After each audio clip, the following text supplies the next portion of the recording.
Olá pessoal, tudo bem com vocês?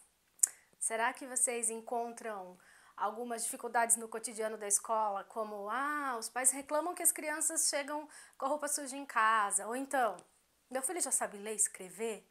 Ai, até quanto meu filho conta? Né? Essa expectativa é muito comum entre os pais e claro, isso vem tudo para cima de quem?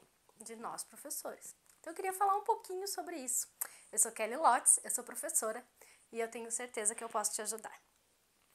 Bom, então vamos começar com aquela questão que você planeja aquela aula incrível, você faz aquele planejamento lindo, pega aquela proposta maravilhosa, põe para os seus alunos e eles vão, claro, se sujar todos. Daí chega aquele bilhetinho, meu filho chegou todo sujo em casa.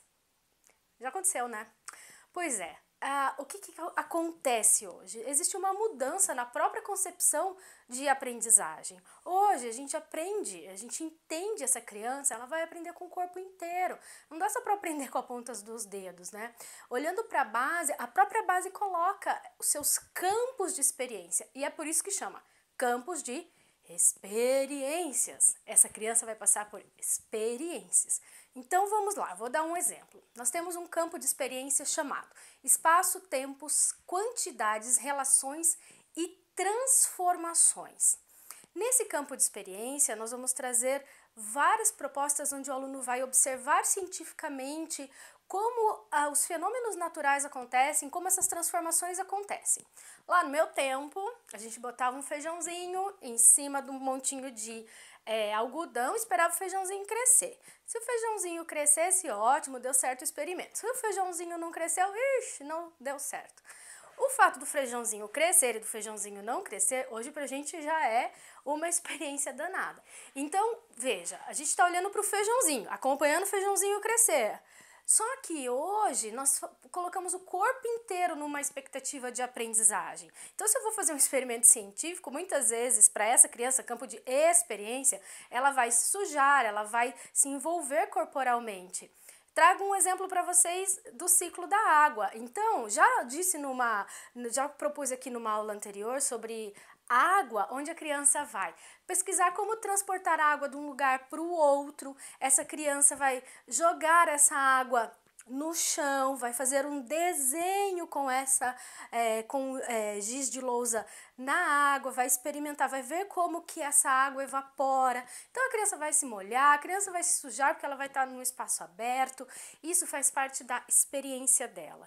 Então os pais também vão ter que acompanhar esse processo, entendendo que a criança está na escola, que ela está buscando essas experiências. Então esse é um exemplo. Um outro exemplo bem comum é, mas meu filho e minha filha já estão escrevendo o nome dela. Quem nunca ouviu? É uma expectativa danada. E claro, porque o nome é a coisa mais importante para essa criança. Essa criança vai aprender a escrever o nome dela, isso é uma autonomia incrível. Então, como que a gente chega até o nome? Não é dar um lápis, uma caneta para uma criança e falar, escreve o nome, copia a letra. Isso para ela não vai ter significado. Desde lá das crianças do berçário, ela já vai experimentar diferentes riscantes. O que é o riscante? É aquilo que promove uma marca. Diferentes riscantes, diferentes suportes. Então, essa criança do berçário, ela pode tanto estar riscando no chão, como ela pode estar riscando num papel mais durinho, como ela pode riscar numa folha de seda. Por quê? Mas ela vai riscar a folha de seda e vai estragar, vai amassar. Mas é aí que está a experiência. Então nós estamos trabalhando na escrita, nós estamos trabalhando tudo que é necessário, porque a letra é uma marca deixada, né? Então nós estamos desenvolvendo com essa criança tudo que é necessário para ela chegar nessa etapa da escrita. Então, tudo isso são etapas, tá? Um outro exemplo. Meu filho conta até quanto? Né? Olha que lindo. Bom, meu filho vai contar, seu filho vai contar. Ele vai passar também por etapas de desenvolvimento, como nós trazemos exemplos das coleções. Como que uma criança vai aprender a contar a partir daquilo que ela tem, a partir daquilo que ela já tem? O que é uma coleção? Vamos trabalhar com elas. Como que a gente chama de coleção? O que é trazer várias coisas, juntar várias coisas? Peça para as crianças, traga uma coleção que você tenha para as crianças verem. Se você não tiver uma coleção, um porta-caneta cheio de canetas. O que que é isso? Nós temos vários agrupamentos, isso é uma coleção.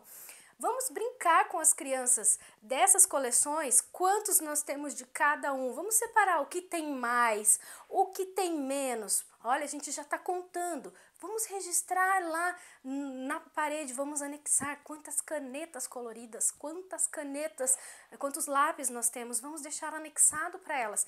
Isso tudo já está começando um processo de contagem. Então, quando eu estou contando essas coleções com os meus alunos, quando eu estabeleço essa comparação quantitativa, eu já estou trabalhando num campo de experiência com eles e aproximando eles, claro, de uma alfabetização matemática, dentro do campo de experiência. Espaços, tempos, quantidades, relações e transformações. Então, vejam, professores, tudo isso está muito bem pensado na educação infantil para as nossas crianças. Então, professores, quando eu proponho uma sequência de aulas para as nossas crianças, com etapas bem definidas, né? O começo dessa sequência, o meio e o final dessa sequência, todas essas onde o aluno é protagonista. Aliás, a gente sempre coloca lá direto no YouTube. Se você não segue o canal do YouTube, vai lá no YouTube, clica no sininho, porque você vai receber sempre que tiver um material novo, tá? Então, toda vez que a gente coloca lá, toda vez que eu proponho uma aula aqui, eu não trago uma atividade assim, tá passando, pega uma atividade e vai para a sala de aula. Não, essa atividade tem começo, tem meio, tem fim. Nós falamos em sequências didáticas. Isso, professores, eu quero deixar bem claro para vocês.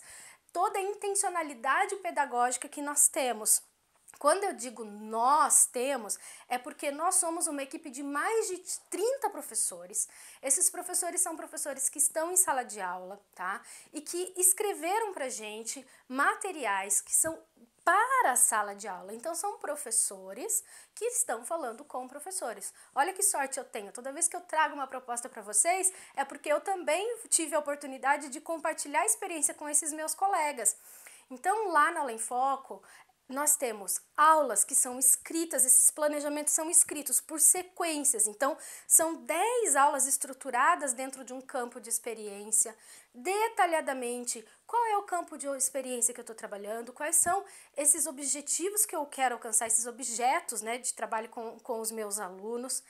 São vídeos explicando como aplicar esses planejamentos. Gente, isso é muito legal. É como se a gente estivesse numa sala de professores especialistas o tempo inteiro, onde você pudesse conversar, tirar suas dúvidas com alguém que foi lá, aplicou aquele planejamento e está sugerindo pra gente.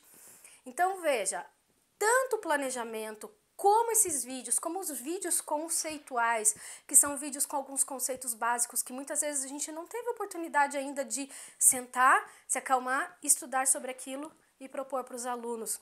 Isso tudo tá pra gente lá na Aula em Foco. Então, professores, se vocês querem se destacar como profissionais, se vocês querem pensar a educação no sistema mais complexo mesmo, de entender essa estrutura do planejamento, de como propor essas aulas incríveis para os seus alunos, porque a gente fala, o aluno não se interessa, mas a gente só se interessa daquilo que a gente quer aprender, daquilo que primeiro a gente motiva para aprender. Então, para ficar por dentro de tudo isso, vai lá no YouTube, clica lá no sininho, se inscreve no nosso canal. No Facebook também nós temos canais de comunicação, nós temos a página da Aula em Foco. E também no Instagram, estamos sempre postando materiais novos para vocês. A gente se vê por lá, um grande abraço e sucesso nas aulas!